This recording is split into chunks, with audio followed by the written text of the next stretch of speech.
Hi guys, good morning. So கெட்டி மேளம் இப்பதான் முடிஞ்சது கைஸ். நான் அதை பத்தி ரிவ்யூ போட்டலாமா? ஸோ நேற்று நிறைய பேர் பார்த்துருப்பீங்க நாடகம். ஸோ நான் இப்பதான் கைஸ் பார்த்தேன். கொஞ்சம் உடம்பு முடியல, அதனால தான் சரி இப்போ பார்த்துட்டு ரிவ்யூ போட்டலாம் அப்படின்னு சொல்லிதான். ஸோ கெட்டி மேளம் அதுக்கு முன்னாடி நம்ம சேனல் எப்பயும் போல உங்களுக்கே தெரியும், நீ சொல்ல வேண்டியதில்லை. ஸோ கெட்டி மேளத்துல என்ன நடக்குது அப்படின்னா, துளசி அதுக்கப்புறம் வந்து இந்த கல்யாண பேச்சு இதெல்லாம் நடந்துட்டு இருக்குது இல்லையா? ஸோ ஃபர்ஸ்ட் என்ன நடக்குது அப்படின்னா, அஞ்சலி கிட்ட வந்து எல்லாருமே கேட்குறாங்க. அஞ்சலி கிட்ட வந்து எல்லாம் கேட்குறாங்க. அண்ணன் எல்லாருமே போய் விசாரிச்சுட்டு வந்திருக்காங்க. அவன் நல்லவனா கெட்டவனா மகேஷ் அப்படின்னு சொல்லி எல்லாம் விசாரிச்சுட்டு வந்திருக்காங்க. ஸோ விசாரிச்சுட்டு வந்தோடனே எல்லாருமே ஓகே சொல்றாங்க. அஞ்சலி கிட்டே அவங்க விருப்பத்தை சொல்றாங்க. அஞ்சலி நீ யோசிச்சு சொல்லு அப்படின்னு. அஞ்சலி வந்து அவனோட காலேஜ் ஃப்ரெண்ட் இருக்காரு இல்லையா, அவருக்கு கால் பண்ணி இந்த மாதிரி வா நான் உன்னை சந்திக்கணும், ஆனா கோயில்ல சந்திக்கணுங்கிறாங்க. என்னமோ பீச் மாதிரி காமிக்கிறாங்க, அது என்ன அப்படிங்கிறது தெரியல.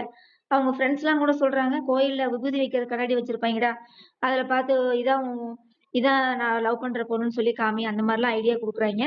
ஆனா கோயில் சொன்னாங்க, ஆனா பீச் மாதிரி காமிக்கிறாங்க, என்னன்னு தெரியல. ஸோ அதுக்கப்புறம் வந்து அவர் வந்து லவ் சொல்லுவாரு. சொன்னோடனே அஞ்சலி வந்து அதை காமெடியா எடுத்துக்குவாங்க. என்கிட்ட நீ ட்ரையல் பாக்குறியா அப்படின்னு சொல்லி காமெடியா எடுத்துட்டு, நான் இந்த மாதிரி மகேஷை கல்யாணம் பண்ண போறேன், உன்னோட முடிவு சொல்லு அப்படின்னு. ஓகே நீ பண்ணிக்கோ அப்படின்னு சொல்லிடுறாப்புல. சொல்லிட்டு ஒரே அழுக, கடல அந்த பீச் ஓரத்துல உட்காந்து அழுகுறாரு. இங்க வந்து என்ன நடக்குது அப்படின்னா, துளசி வந்து நம்ம வெற்றி சார் வந்து ஆட்டோல கிண்டல் பண்ணிக்கிட்டே வர்றாரு, கமலி கமலின்னு.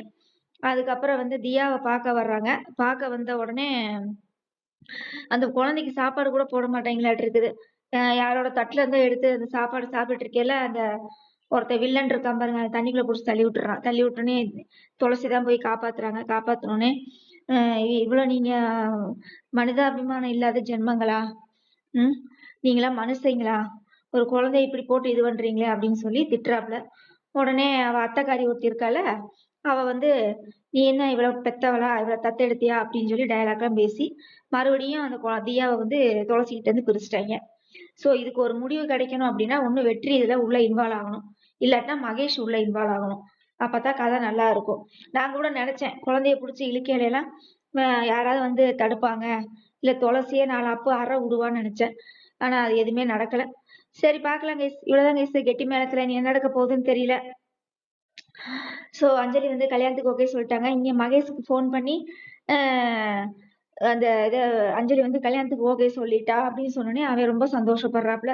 ஆபீஸ்லயே ஜங்கு ஜக்கு ஜங்கு ஜக்கு ஜங்கு ஜக்குன்னு ஆடுறாப்புல. ஒருவேளை நல்லவனா தான் இருப்பானோ அப்படின்ற மாதிரிதான் இருக்குது. பார்க்கலாம் என்ன என்ன ட்விஸ்ட் என்னங்கிறது தெரியல. அது எப்படி கைஸ் பார்த்தோன்னே ஒரு பொண்ணை பிடிச்சி போய் டைரக்டா ஃபேமிலி கிட்டே போய் பொண்ணை கேட்டு எனக்கு ஒண்ணுமே புரியலைங்க. இது உண்மையிலேயே மகேஷ் வந்து நல்லவரா கெட்டவரானே தெரியல. நீ வெயிட் பண்ணி நாடகம் பார்த்தாதான் தெரியும். ஒருவேளை அஞ்சலியை கல்யாணம் பண்றதுக்காக இவங்க ஃபேமிலிக்கு இந்த மாதிரிலாம் பண்ணாரா, இல்ல என்ன அப்படிங்கிறது தெரியல. உங்களுக்கு தெரிஞ்சா நீங்க கமெண்ட்ல சொல்லுங்க. ஸோ கெட்டி மேளம் சீரியல் ரொம்ப சூப்பரா போயிட்டு இருக்கு. மற்ற நாடகங்களை கம்பேர் பண்ணும்போது கெட்டி மேளம் இட்ஸ் வெரி 100% வந்து சூப்பரான ஒரு நாடகம். சரிங்களா? அவ்வளவுதான் கைஸ், வேற ஒண்ணும் இல்ல. இனி என்ன இன்னைக்கு என்ன நடக்க போகுதுன்னு தெரியல. இனி ப்ரோமோ எதுவுமே வரல. அப்படி வந்துச்சுன்னா நம்ம அதை சேர்த்து வச்சு நாளைக்கு நம்ம கெட்டி மேளத்துல வந்து நம்ம பேசிடலாம். ஓகேவா? ஓகே கைஸ், எனக்கு கொஞ்சம் ஹாஸ்பிட்டல் போக வேண்டி இருக்குது. அதனால நம்ம வந்து அடுத்த சீரியல்ல பார்க்கலாம். அடுத்து என்ன, சந்தியாராகம். சந்தியாராகம் ஆல்ரெடி உங்களுக்கே தெரியும், 2 பேரும் வெளியில போவாங்க. அப்புறம் அதுக்கப்புறம் கதிரை போட்டு அடி அடி அடிப்பாங்க. அப்புறம் தனா வந்து அந்த ஜூஸ் கொடுக்கறது இதெல்லாம் வந்து இருக்குது இல்லையா? அதனால நான் அதை ஆல்ரெடி முன்னாடியே பேசிட்டேன். சந்தியாராகம் அந்த ப்ரோமோ வச்சே நம்ம பேசியாச்சு. அவ்வளவுதான், வேற எதுவும் பேச வேண்டியது. இதயம் சீரியல் பத்தி நம்ம பேசணும், அது நாடகம் முடிஞ்சோடனே நான் பேசிடுறேன்.